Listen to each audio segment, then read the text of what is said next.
ನಮಸ್ಕಾರ ವೀಕ್ಷಕರೇ, ನಾನು ನಿಮ್ಮ ಗಿರಿಧರ್ ಭಟ್. ಭೂಮಿಯಲ್ಲಿ ಬಲ ಇರಬೇಕು.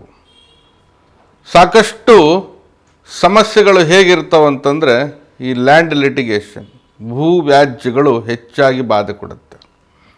ಅದರಲ್ಲೂ ಕೂಡ ಈ ದಾಯಾದಿ ಮತ್ಸರಗಳಂಥ ವಿಷಯಗಳೇ ಭೂಮಿಯ ವಿಷಯದಲ್ಲಿ ಬಹಳಷ್ಟು ಸಮಸ್ಯೆಗಳಾಗಿ ವ್ಯಾಜ್ಯಗಳಾಗಿ ಸೃಷ್ಟಿಯಾಗಿ ಬರೀ ಆ ಒಂದು ಸಮಸ್ಯೆಯಲ್ಲೇ ಕೊಳೆಯೋ ಹಾಗೆ ಜೀವನ ಸಾಗುವಂಥ ಒಂದು ಪರಿಸ್ಥಿತಿ ಬರುತ್ತೆ.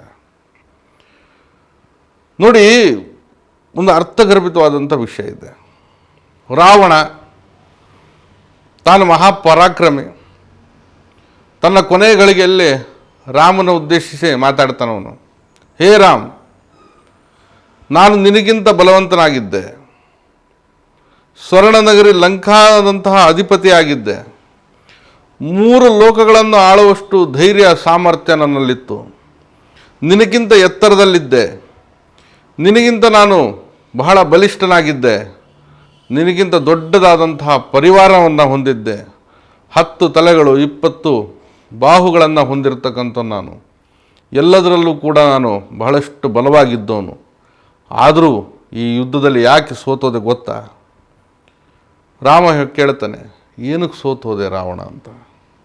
ಹೇ ರಾಮ್, ನಿನಗೆ ನಿಮ್ಮ ಸಹೋದರರು ನಿನ್ನ ಜೊತೆಯಲ್ಲಿದ್ದರು, ನನಗೆ ನನ್ನ ಸಹೋದರರು ಜೊತೆ ಇರಲಿಲ್ಲ. ಹಾಗಾಗಿ ನಾನು ಈ ಯುದ್ಧದಲ್ಲಿ ಸೋಲುವಂತಹ ಪರಿಸ್ಥಿತಿ ಬಂತು ಅಂತ ಹೇಳ್ತಾನೆ ತನ್ನ ಕೊನೆಯ ಘಳಿಗೆಯಲ್ಲಿ. ಬಹಳಷ್ಟು ಅರ್ಥ ಮಾಡ್ಕೊಳ್ಬೇಕು ಈ ವಿಷಯ. ಒಂದು ಕುಟುಂಬ, ಒಂದು ಜೀವನ, ಒಂದು ವ್ಯವಸ್ಥೆ. ಹುಟ್ಟುತ್ತಾ ಅಣ್ಣತಮ್ಮಂದಿರು ಬೆಳೆಯುತ್ತಾ ದಾಯಾದಿಗಳಾಗ್ಬಿಡ್ತಾರೆ.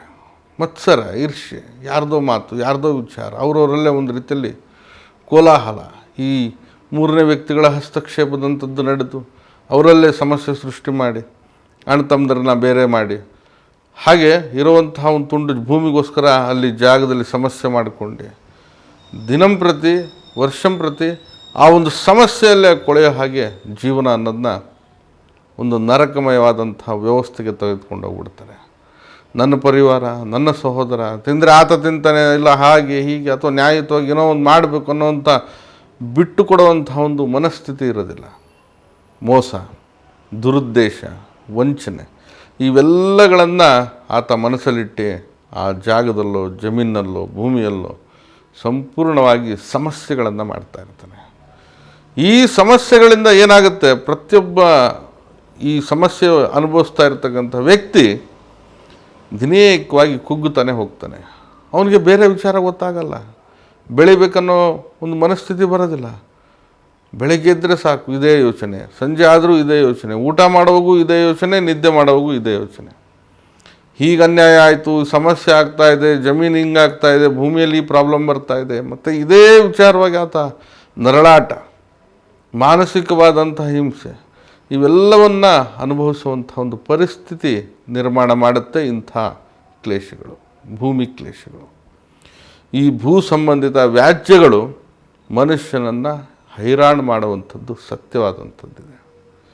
ಇಲ್ಲಿ ವ್ಯಕ್ತಿಗತವಾಗಿರ್ತಕ್ಕಂತಹ ಅಹಂಭಾವನೆನೋ ಅಥವಾ ಈ 3ನೇ ವ್ಯಕ್ತಿಗಳ ಒಂದು ತಂದಿಡುವಂಥ ಒಂದು ಕುತಂತ್ರಗಳಿಂದನೋ ಅಥವಾ ಈ ಜಾಗ ತನ್ನದಾಗಬೇಕೆಂಬತಕ್ಕಂಥ ಆಸೆ, ಈರ್ಷ್ಯೆ, ಹೊಟ್ಟೆ ಕಿಚ್ಚು ಅಥವಾ ಛಲ ಇವೆಲ್ಲವೂ ಕೂಡ ಇಂಥ ಸಮಸ್ಯೆಗಳನ್ನು ಸೃಷ್ಟಿ ಮಾಡೋಕ್ಕೆ ಭಾಳಷ್ಟು ಕಾರಣ ಆಗಿರುತ್ತೆ.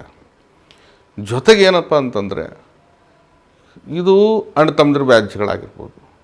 ಇದನ್ನು ಹೊರತುಪಡಿಸಿ ಅಕ್ಕಪಕ್ಕದಲ್ಲಿರ್ತಕ್ಕಂಥ ಜನ, ಅಂದರೆ ಆ ಒಂದು ಜಾಗಕ್ಕೆ ನೆರೆಹೊರೆ ಆಗಿರ್ತಕ್ಕಂಥದ್ದು, ಎಲ್ಲೋ ಮಾರಾಟ ಮಾಡಬೇಕು ಅಥವಾ ಆ ಜಾಗನ ಏನೋ ಕೊಟ್ಬಿಡ್ಬೇಕಂದ್ರೂ ಕೂಡ ಇಲ್ಲದಿರುವಂಥ ಗಾಳಿ ಸುದ್ದಿ ಅಪಪ್ರಚಾರ ಹೇಳಿ ಆ ಜಾಗವನ್ನು ಮಾರದೇ ಇರೋವಾಗ ನೋಡೋದು, ಅಥವಾ ಆ ಜಾಗದ ತನಗೇ ಸಿಗಬೇಕನ್ನೋ ದುರುದ್ದೇಶದಿಂದ ಏನಾದರೂ ಒಂದು ರೀತಿಯಲ್ಲಿ ಕುತಂತ್ರ ಮಸಲತ್ತು ಮಾಡಿ ಆತನ ಒಂದು ಏನು ವೀಕ್ನೆಸ್ ಇದೆ ಅದನ್ನೇ ನೋಡಿಕೊಂಡು ಅವನ ಮೇಲೆ ದೌರ್ಜನ್ಯ, ದರ್ಪ ಇವೆಲ್ಲ ಮಾಡೋಂಥದ್ದು. ಅಥವಾ ಸ್ಥಳೀಯವಾಗಿ ಒಂದಷ್ಟು ಜನಕ್ಕೆ ಸೇರಿಕೊಂಡು ಗುಂಪುಗಾರಿ ಮಾಡಿಕೊಂಡೆ ಅವನ ಪಿತ್ರಾರ್ಜಿತನೋ ಅಥವಾ ಸ್ವಯಾರ್ಜಿತನೋ ಏನೋ ಒಂದು ಆಸ್ತಿ ಇರುತ್ತೆ, ಅದನ್ನು ಹೇಗಾದರೂ ಮಾಡಿ ತಡೆದು ಇದು ಊರಿಗೆ ಸಂಬಂಧಪಟ್ಟಿದ್ದು ಅಥವಾ ನಮಗೆ ಸಂಬಂಧಪಟ್ಟಿದ್ದು, ನಿಮಗೆ ಸಂಬಂಧಪಟ್ಟಿದ್ದು, ಯಾವುದೇ ರೀತಿಯಲ್ಲಿ ಅದೊಂದು ಊಹಾಪೋಹ ವಿಚಾರಗಳನ್ನು ಸೃಷ್ಟಿ ಮಾಡಿ ಆ ಜಾಗಕ್ಕೆ ಬಂಧನ ಮಾಡಿಬಿಡೋದು, ಸಮಸ್ಯೆ ಮಾಡಿಬಿಡ್ಬೋದು. ಹೀಗೆ ಪ್ರತಿಯೊಂದರಲ್ಲೂ ಜಾಗದ ವಿಚಾರದಲ್ಲಿ, ಭೂಮಿಯ ವಿಷಯದಲ್ಲಿ ವ್ಯಾಜ್ಯಗಳಂಥದ್ದು ಸೃಷ್ಟಿಯಾಗಿ ಆ ವ್ಯಾಜ್ಯಗಳು ದಿನೇಕವಾಗಿ ಕಾಲ ಕಳೀತಾನೆ ಹೋಗ್ತಾ ಇರ್ತವೆ. ದಾಖಲೆಗಳು ಇರೋದಿಲ್ಲ, ಪತ್ರಗಳ ಕೊರತೆ ಇರ್ತದೆ, ಅಥವಾ ಯಾವುದೋ ಒಂದು ವಿಷಯದಲ್ಲಿ ನ್ಯಾಯವಾಗಿ ಬರಬೇಕಾಗಿರೋದು ಸಿಗದೆ ನೀವು ಭಾಳಷ್ಟು ಸಮಸ್ಯೆ ಮಾಡ್ಕೊಳ್ತಾ ಇರ್ತೀರ. ತಂದೆ ಏನೋ ಮಕ್ಕಳಿಗೆ ಜಮೀನು ಕೊಟ್ಟಿರ್ತಾನೆ, ಏನೋ ಮಕ್ಕಳು ಅಣ್ಣ ತಮ್ಮದರೆಲ್ಲ ಚೆನ್ನಾಗಿದ್ದಾರೆ ಅಂತ ಹೇಳ್ಬಿಟ್ಟು ಯಾರ್ದೋ ಒಬ್ಬರ ಹೆಸರಿನಲ್ಲಿ ಆ ಜಮೀನನ್ನ ಪರ್ಚೇಸ್ ಮಾಡ್ತಾರೆ ಅಥವಾ ಸ್ವಯಾರ್ಜಿತವಾಗಿ ತಗೊಳ್ತಾರೆ. ಅದು ನಿಜವಾದಂಥ ಸಂಗತಿ ಇರುತ್ತೆ, ಇದು ಇಬ್ಬರಲ್ಲೂ ಕೂಡ ಪಾಲು ಬರಬೇಕನ್ನೋವಂಥ ಮನಸ್ಥಿತಿ ಇದ್ದರೂ ಕೂಡ ಕೆಲವೊಮ್ಮೆ ಏನಂತಂದರೆ ತನ್ನ ಹೆಸರಲ್ಲಿ ಇದೆಲ್ಲ ಯಾರೂ ಏನು ಮಾಡೋಕ್ಕಾಗಲ್ಲ, ಜಾಗ ನಂದೇ ಇದು, ನಾನು ಬಿಟ್ಕೊಡಲ್ಲ. ಈ ರೀತಿಯಾದಂತಹ ಒಂದು ದುರುದ್ದೇಶಪೂರ್ವಕವಾದಂಥ ನಡೆಗಳು. ಯಾಕಂದರೆ ಅಲ್ಲಿ ದಾಖಲೆಗಳಿದೆ, ಏನೂ ಮಾಡೋವಂಥ ಪರಿಸ್ಥಿತಿ ಇಲ್ಲ. ಆ ಒಂದು ವ್ಯಕ್ತಿಗತ ವಿಷಯ ಈ ರೀತಿಯಲ್ಲಿ ಸಮಸ್ಯೆ ಮಾಡುತ್ತೆ. ಅಥವಾ ಆ ಪಾಲು ಮಾಡ್ಕೊಳ್ಳುವಾಗಲೂ ಅಷ್ಟೇ ಸುಖ ಸುಮ್ಮನೆ ಕಿರಿಕಿರಿ. ಒಂದಷ್ಟು ಜಾಗ ಇದ್ದರೆ ಹೆಚ್ಚಿಗೆ ನನಗೇ ಬರಬೇಕು, ಅಥವಾ ಫಲವತ್ತಾದ ಭೂಮಿ ನನಗೇ ಬರಬೇಕು, ಅಲ್ಲಿ ಇಬ್ರಿಗೂ ಸಮಪಾಲು ಸರಿಯಾದಂಥ ಒಂದು ರೀತಿಯಲ್ಲಿ ಹಂಚ್ಕೊಳ್ಬೇಕೆಂಬತಕ್ಕಂಥ ಒಂದು ಉದ್ದೇಶ ಇರೋದಿಲ್ಲ. ಅಲ್ಲೂ ಕೂಡ ತನ್ನ ಒಂದು ನಡೆ ಅನ್ನೋದನ್ನೇ ತೋರಿಸ್ತಾ ಇರ್ತಾನೆ. ಅಂದರೆ ಒಂದು ರೀತಿಯಲ್ಲಿ ಛಲ ಸಾಧಿಸುವಂಥದ್ದು, ವಂಚನೆ ಮಾಡ್ತಕ್ಕಂಥದ್ದು, ಈ ಒಂದು ಮನಸ್ಥಿತಿಯಲ್ಲೇ ಆತ ಒಟ್ಟಾರೆಯಾಗಿ ಸಮಸ್ಯೆ ಮಾಡ್ತಾ ಇರ್ತಾನೆ. ಹೀಗೆ ಯಾವುದೇ ಒಂದು ಕಾರಣಕ್ಕಿರ್ಬೋದು, ವಿಷಯ ವ್ಯವಸ್ಥೆಗಿರ್ಬೋದು, ಭೂ ಸಂಬಂಧಿತ ಬಾಧೆಗಳು, ಸಮಸ್ಯೆಗಳು ಹೆಚ್ಚಾಗಿ ಪೀಡಿಸ್ತಾ ಇರ್ತವೆ. ಅದರಲ್ಲಿ ನಿಮ್ಮ ಬಲ ಇದೆಯೋ ಇಲ್ವೋ, ಅಥವಾ ಆ ಒಂದು ವಿಷಯವಾಗಿ ನೀವು ಬಹಳಷ್ಟು ಮಾನಸಿಕವಾದಂಥ ಹಿಂಸೆ ಪಡಬೇಕಾಗಿರುತ್ತೋ, ಅಥವಾ ನಿಮ್ಮ ಭೂಮಿ ಇನ್ಯಾರೋ ಕಬಳಿಸ್ತಾ ಇರೋದು ನೀವು ನೋಡ್ಕೊಂಡು ಪೆಚ್ಚು ಮೊರೆ ಹಾಕೊಂಡು ಕೂತ್ಕೊಳ್ಳೋವಂಥ ಒಂದು ಪರಿಸ್ಥಿತಿ ಬರುತ್ತೋ, ಅಥವಾ ವ್ಯಾಜ್ಯಗಳಂತ ಹೇಳಿ ತಿರುಗಾಡ್ತಾ ಕಾಲಲ್ಲಿರ್ತಕ್ಕಂಥ ಚಪ್ಪಲಿ ಸೋದೋಗಿರುತ್ತೆ, ಕೈಯಲ್ಲಿರೋ ದುಡ್ಡು ಖಾಲಿ ಆಗಿರುತ್ತೆ. ಯಾರು ಏನು ಹೇಳ್ತಾರೆ ಅದನ್ನೇ ಮಾಡ್ಬೋದು. ಎಲ್ಲಿ ದೇವಸ್ಥಾನ, ದೇವರು, ದಿಂಡ್ರು, ಶಾಸ್ತ್ರ ಏನು ಬೇಕು ಎಲ್ಲವೂ ಕೂಡ ಮಾಡ್ತಾ ಇರ್ತಾರೆ. ಆದರೂ ಕೂಡ ಕೆಲವೊಮ್ಮೆ ಸಮಸ್ಯೆಗಳು ಹಾಗೇ ಉಳ್ಕೊಂಡೆ ಆ ಜಾಗದಲ್ಲೋ ಜಮೀನಲ್ಲೋ ವಿಷಯ ವಸ್ತುಸ್ಥಿತಿ ನಿಮ್ಮ ಪರವಾಗದೆ ಒಂದು ರೀತಿಯಲ್ಲಿ ಮಾನಸಿಕವಾದಂಥ ಹತೋಟಿಯನ್ನೇ ಕಳ್ಕೊಳ್ಳುವಂಥ ಒಂದು ಪರಿಸ್ಥಿತಿ ನಿಮ್ಮಲ್ಲಿ ಬರುತ್ತೆ. ಇಂತಹ ಸ್ಥಿತಿಯಲ್ಲಿ ಇಂತಹ ಒಂದು ಏನು ವಾತಾವರಣ ಕಲುಷಿತ ಆಗಿದೆ, ಮಾನಸಿಕವಾಗಿ ನೀವು ವೇದನೆ ಅನುಭವಿಸ್ತಾ ಇದ್ದೀರಾ, ಇವೆಲ್ಲ ಭೂಮಿಗೆ ಸಂಬಂಧಪಟ್ಟಂತಹ ಸಮಸ್ಯೆಗಳು ಯಾವುದೇ ಇರಲಿ, ಹೇಗೆ ಇರಲಿ, ಪರಿಹಾರ ಸ್ವರೂಪವನ್ನು ನಾವು ನೋಡೋದಾದರೆ ನೋಡಿ, ಈ ತಂತ್ರ ಉತ್ಕೃಷ್ಟವಾಗಿ ಬಹಳಷ್ಟು ವಿಶೇಷ ಫಲಕಾರಿಯಾಗಿರ್ತಕ್ಕಂಥ ಅಂಶಗಳನ್ನು ಕೊಡುತ್ತೆ. ಖಂಡಿತ ಮಾಡಿ, ಅನುಕೂಲ ಅನ್ನೋದು ಪಡಿಬೋದಾಗಿದೆ. ನೋಡಿ, ಹುಣ್ಣಿಮೆ ಅಥವಾ ಅಮಾವಾಸ್ಯೆ ದಿನ, ಈ 2 ದಿನ ಬಿಟ್ಟರೆ ಬೇರೆ ದಿನ ಮಾಡೋದು ಬೇಡ. ಬಿಳಿ ಎಕ್ಕದ ಎಲೆಯನ್ನು ತನ್ನಿ, ಆ ಗಿಡಕ್ಕೆ ಮೊದಲೇ ನೀವು ಪೂಜೆ ಮಾಡಿ ಆ ಬಿಳಿ ಎಕ್ಕದ ಗಿಡದ ಎಲೆಯನ್ನು ತೆಗೆದುಕೊಂಡು ಬನ್ನಿ. ಶುದ್ಧ ಜಲದಲ್ಲಿ ಆ ಎಲೆಯನ್ನು ತೊಳೆಯಿರಿ, ಸ್ವಚ್ಛ ಮಾಡಿ. ತದನಂತರವಾಗಿ ಕಪ್ಪು ಮಸಿಯಲ್ಲಿ ಈ ಯಂತ್ರವನ್ನು ಆ ಎಲೆಯ ಮೇಲೆ ಬರೀರಿ. ಕಾಡಿಗೆನೋ ಕಪ್ಪು ಮಸಿನೋ ಇದ್ದಿಲ್ಲನೋ ಏನೋ ಒಂದು ತೊಗೊಂಡು ತಾವು ಆ ಯಂತ್ರವನ್ನು ಈ ಎಕ್ಕದ ಗಿಡದ ಎಲೆಯ ಮೇಲೆ ಬರಿಬೇಕು. ಯಂತ್ರ ನೋಡಿ 3 ಕಾಲಮ್ ಅಡ್ಡವಾಗಿ 3 ಕಾಲಮ್ ಉದ್ದವಾಗಿ ಬರುತ್ತೆ. 6, 1, 8, 7, 5, 3, 2, 9, 4 ಇದು ಯಂತ್ರ. ಕನ್ನಡ ಅಂಕೆಯಲ್ಲೇ ಬರೀರಿ. ಅದಾದ ನಂತರ ಈ ಎಕ್ಕದ ಎಲೆಗೆ ಅರಿಶಿನ ಕುಂಕುಮವನ್ನು ಲೇಪಿಸಿ, ಅಂದರೆ ಅರಿಶಿನ ಕುಂಕುಮವನ್ನು ಹಾಕಿ ಅದರ ಮೇಲೆ ಧೂಪ ದೀಪ ನೈವೇದ್ಯಗಳಿಂದ ಅದನ್ನು ಪೂಜೆ ಮಾಡಿ. ಈ ಯಂತ್ರವನ್ನು ಪೂಜೆ ಮಾಡಿದ ನಂತರ 108 ಬಾರಿ ಈ ಮಂತ್ರವನ್ನು ಹೇಳಬೇಕು. ಮಂತ್ರ ಸ್ವರೂಪ ಹೀಗಿದೆ: ಓಂ ನಮೋ ಭಗವತೆ ಉದ್ಧರಮೇಶ್ವರ ಮೋಹಯ ಮೋಹಯ ಮಿಲಿಮಿಲಿ ತಹತಃ. ಈ ಒಂದೊಂದು ಮಂತ್ರ ಇನ್ನೊಮ್ಮೆ ಹೇಳ್ತೀನಿ ನೋಡಿ: ಓಂ ನಮೋ ಭಗವತೆ ಉದ್ಧರಮೇಶ್ವರ ಮೋಹಯ ಮೋಹಯ ಮಿಲಿಮಿಲಿ ತಹತಃ. ಈ ಒಂದು ಮಂತ್ರವನ್ನು ನೀವು 108 ಬಾರಿ ಹೇಳಬೇಕು. ಈ ಪ್ರಕ್ರಿಯೆಯನ್ನು ನೀವು ನಿಮ್ಮ ಭೂಮಿಯ ಜಾಗದಲ್ಲೇ ಮಾಡಿ, ಅಥವಾ ಅಲ್ಲಿ ಮಾಡಲಿಕ್ಕೆ ಸಾಧ್ಯ ಇಲ್ಲ ಅಂದರೆ ಬೇರೆ ಎಲ್ಲಾದರೂ ಮಾಡಿದ ನಂತರ ಇದನ್ನು ಆ ಜಾಗದ ಮಧ್ಯಭಾಗ, ಕಣ್ಣಳತೆ ಮಧ್ಯಭಾಗವನ್ನು ವೀಕ್ಷಣೆ ಮಾಡಿ 1-2 ಅಡಿನೋ 1 ಅಡಿನೋ ಆಳ ತೆಗೆದು ಆ ಎಕ್ಕದ ಎಲೆಯನ್ನು ಅದರಲ್ಲಿ ಹಾಕಿ ಮುಚ್ಚಿಬಿಡಿ. ಖಂಡಿತ ಇದು ಫಲದಾಯಕವಾಗಿರ್ತಕ್ಕಂಥ ತಂತ್ರ ಪರಿಹಾರ ಇದಾಗಿದೆ.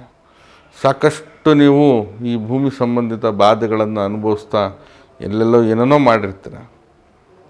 ನಿಮ್ಮ ಒಂದು ಸ್ವಪ್ರಯತ್ನದಿಂದ ಈ ಒಂದು ಕಾರ್ಯವನ್ನು ಮಾಡಿ ವಿಚಾರ ವ್ಯವಸ್ಥೆ ನಿಮ್ಮ ಹತೋಟಿಗೆ ಬರುತ್ತೆ, ಅಥವಾ ವ್ಯಾಜ್ಯಗಳಿದ್ದರೆ ಬಗೆಹರಿಯುವಂಥ ಒಂದು ಪರಿಸ್ಥಿತಿಗೆ ಇದು ಮುನ್ನಡೆಯಾಗುತ್ತೆ, ಅಥವಾ ನಿಮ್ಮಲ್ಲಿ ಆಂತರಿಕವಾದಂತಹ ಬಲಾಬಲ ಅನ್ನೋದು ಹೆಚ್ಚಾಗಿ ಇದು ಕೊಡುತ್ತೆ.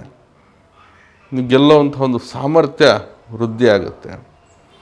ಹಾಗೆ ರಾಜಿ ಸಂಧಾನದಂತಹ ಪ್ರಕ್ರಿಯೆಗಳಿದ್ದರೂ ಕೂಡ ಅದು ಬೇಗನೆ ಕೈಗೂಡುತ್ತೆ. ಹಾಗೆ ಸ್ಥಳೀಯವಾಗಿ ನ್ಯಾಯ ಪಂಚಾಯತ್ಗಳು ಏನಾದರೂ ನಡೆಸುವಂಥ ಒಂದು ಪರಿಸ್ಥಿತಿಯಲ್ಲೂ ಕೂಡ ನಿಮ್ಮ ಪರವಾಗಿ ಇದು ನಡೆಯುತ್ತೆ. ಯಾಕಂದರೆ ಮೊದಲು ಈ ಒಂದು ವ್ಯವಸ್ಥೆಯನ್ನು ನೀವು ಮಾಡೋದ್ರಿಂದ ನಿಮ್ಮಲ್ಲಿ ಒಂದು ಆತ್ಮಬಲ, ಗೆಲುವಿನ ಛಾಯೆ, ಅಥವಾ ಆ ಒಂದು ವಿಷಯದಲ್ಲಿ ಗೆಲ್ತೀನೋ ಅಂತ ಎಂಬತಕ್ಕಂಥ ಒಂದು ದಿಟ್ಟತೆ ಅನ್ನೋದು ಕೂಡ ಇದರಲ್ಲಿ ನಾವು ವೃದ್ಧಿಪಡಿಸ್ಕೊಳ್ಬೋದು. ಅಷ್ಟೊಂದು ಫಲಕಾರಿಯಾಗಿರ್ತಕ್ಕಂಥ ಯಂತ್ರ ಮಂತ್ರ ಎಕ್ಕದ ಎಲೆಯ ಒಂದು ಪೂಜಾ ವಿಧಿ ವಿಧಾನಗಳು ಬಹಳ ವಿಶೇಷವಾಗಿ ಫಲದಾಯಕವಾಗಿರ್ತಕ್ಕಂಥ ಅಂಶಗಳನ್ನು ಕೊಡುವಂಥ ಒಂದು ಸ್ಥಿತಿ, ವಸ್ತುಸ್ಥಿತಿ ಇದಾಗಿದೆ. ಹಾಗಾಗಿ ಈ ಪರಿಹಾರವನ್ನು ತಿಳಿಸಿದ್ದೀನಿ. ಯಾಕಂತಂದರೆ ಈಗಿನ ಪರಿಸ್ಥಿತಿ ದಿನಮಾನಗಳಲ್ಲಿ ಭೂಮಿ ವ್ಯಾಜ್ಯಗಳು ಹೆಚ್ಚಾಗಿ ನಡೀತಾ ಇದೆ. ಆ ಭೂಮಿಗೆ ಬೆಲೆ ಇರೋದಕ್ಕೆ ಅದು ವ್ಯಾಜ್ಯ, ಚಿನ್ನಕ್ಕೆ ಬೆಲೆ ಇರೋದಕ್ಕೆ ಅದೊಂದು ಚಿನ್ನ ಅಂತ ಹೇಳ್ಬಿಟ್ಟು ನಾವು ಬಹಳಷ್ಟು ಮಾನ್ಯತೆ ಅಥವಾ ಅದರೊಂದು ನಿಧಿಯಾಗಿ ನಾವು ನೋಡ್ತೀವಿ ಮನೆಯಲ್ಲಿಡೋದು, ಅಥವಾ ಅದನ್ನು ಹಣದ ರೂಪವಾಗಿ ಐಷಾರಾಮಿ ರೂಪವಾಗಿ ನೋಡುತ್ತೆ. ಅದೇ ರೀತಿಯಲ್ಲಿ ಭೂಮಿಗೂ ಬಲಾಬಲ ಹೆಚ್ಚಿಗೆ ಅದರ ಒಂದು ಏನು ಬೆಲೆ ಅನ್ನೋದು ಹೆಚ್ಚಾಗ್ತಾ ಇದ್ದಂಗೆ ಅದು ಕೂಡ ಒಂದು ರೀತಿಯಲ್ಲಿ ನಿಮ್ಮ ಸ್ವತ್ತು, ವಿಶೇಷವಾಗಿ ಅದರ ಮೇಲೆ ಗಮನ ಅನ್ನೋದು ಜಾಸ್ತಿ ಆಗುತ್ತೆ. ಇಲ್ಲಿ ಬದಲಾದ ಕಾಲಘಟ್ಟದಲ್ಲಿ ಸಮಯದಲ್ಲಿ ಬೆಲೆಗಳು ಹೆಚ್ಚಾದಂತೆ ಮನುಷ್ಯನಿಗೆ ಮಾಮೂಲಿ ಅದು ಬಂದುಬಿಡುತ್ತೆ, ಒಳಗಡೆ ಶುರು ಆಗಿಬಿಡುತ್ತೆ. ಎಲ್ಲಿ ಇವನೊಬ್ಬನೇ ತೊಗೊಂಡ್ಬಿಡ್ತಾನೋ, ನಮಗೂ ಸಿಗಲಿ ಅನ್ನೋವಂಥದ್ದು ಏನೋ ಒಂದು ದುರುದ್ದೇಶಪೂರ್ವಕವಾಗಿ ಅದರ ಮೇಲೆ ವ್ಯಾಮೋಹ, ಮೋಹ ಎಲ್ಲವೂ ಕೂಡ ಸೇರ್ಕೊಂಡ್ಬಿಡುತ್ತೆ ಮನುಷ್ಯನಿಗೆ. ಹೀಗೆ ಇದು ವ್ಯಾಜ್ಯಗಳಾಗಿ ಸೃಷ್ಟಿಯಾಗಲಿಕ್ಕೆ ಮೂಲ ಕಾರಣ. ಆ ಜಮೀನಿಗೆ ಬೆಲೆ ಇಲ್ಲ ಅಂದರೆ ಯಾರೂ ತಿರುಗಿ ನೋಡ್ತಾ ಇರಲಿಲ್ಲ. ಆದರೆ ಈ ಕಾಲಘಟ್ಟದಲ್ಲಿ ಹೀಗಿದೆ. ಹಾಗಾಗಿ ಆ ರೀತಿಯಲ್ಲಿ ಹಿಂದೆ ಯಾವುದೋ ಒಂದು ವಿಚಾರದಲ್ಲಿ ದಾನ ಧರ್ಮ ಮಾಡಿ ಎಷ್ಟೋ ಸಂಪತ್ತನ್ನು ಕೊಟ್ಬಿಡ್ತಿದ್ರು, ಭೂಮಿಯನ್ನು ಕೊಟ್ಬಿಡ್ತಿದ್ರು. ಅವಾಗ ಬೇಕಾದಷ್ಟಿತ್ತು, ಕೊಡ್ತಾಯಿದ್ರು. ಅವಾಗ ಬೆಲೆ ನೋಡ್ತಿರ್ಲಿಲ್ಲ. ಮನುಷ್ಯನ ಜೀವನ ಒಂದು ವ್ಯವಸ್ಥೆ, ಆತನ ಮೇಲೆ ಬೆಲೆ ಕಟ್ತಾಯಿದ್ರು.